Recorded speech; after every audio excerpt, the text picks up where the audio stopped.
Ассалаумағалейкум қазақтар. Жақында мен жастармен бір жиынмен сөйлестім, әңгімелестім. Ол менің бағдарламаларды бақылап отырады. Не дейді маған?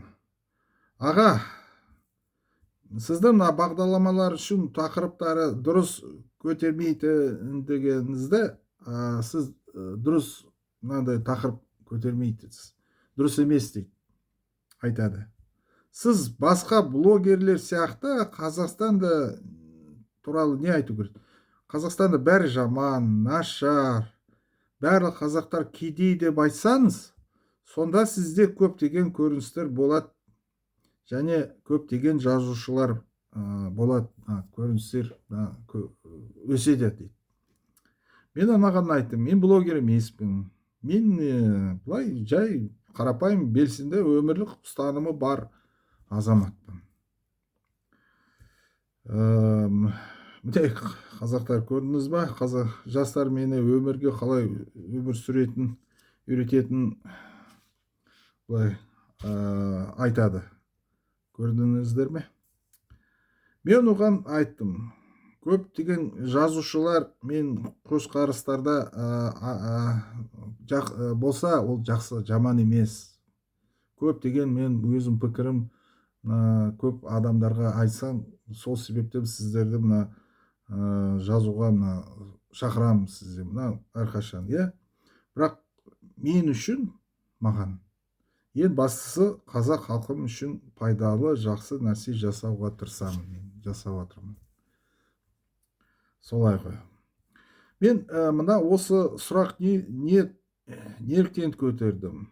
Бүгін мен ғаламтордан әлемдік өнер мен экономика туралы қазақ тілінде қызықты бағдарламалар іздедім.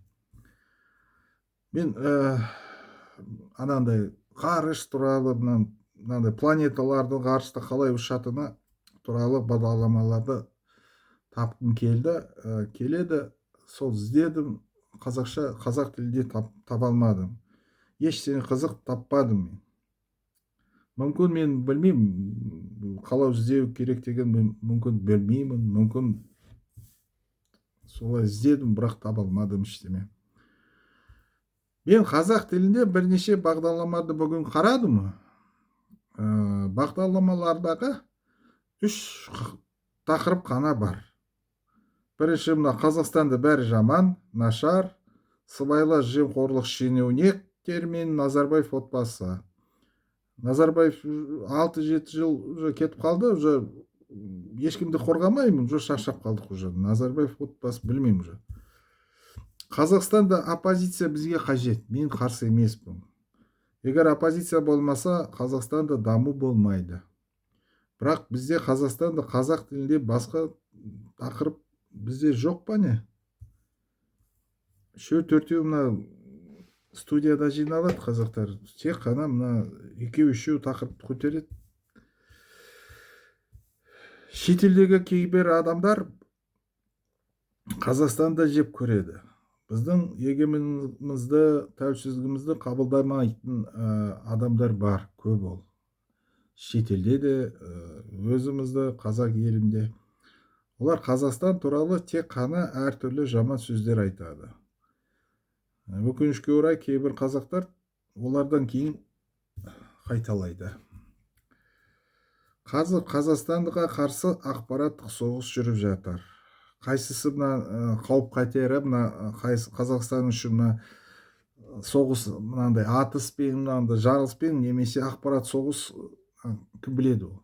Ол еще үлкен сұрақ. Бізге қазақ жастарының мәдениеті мен өнерін үйрету керек. Жасанды, қайсы тақырып, жасанды интеллект, ғарыш, экономика туралы, әлемдік өнер, басқа қызық туралы бағдарламаларды көрсету қажет. Қызықты ғылыми бағдарламаларды ағылшын тілінен қазақ тіліне аудару керек. Қазір жастар теледидар көрмейді. Көптеген ғаламтор көреді. егер ғаламторда қазақ тілінде пайдалы ештеңе мынандай болмаса, мынандай жақсы бағдарламалар, қызық бағдарламалар, онда біздің қазақ жастары қалай дамиды, қалай тәрбие, қазақ балаларға тәрбие береміз? Осы мәселе мына қалай қарайсыз, қазақтар? Назарыңызға рахмет, сау болыңыз.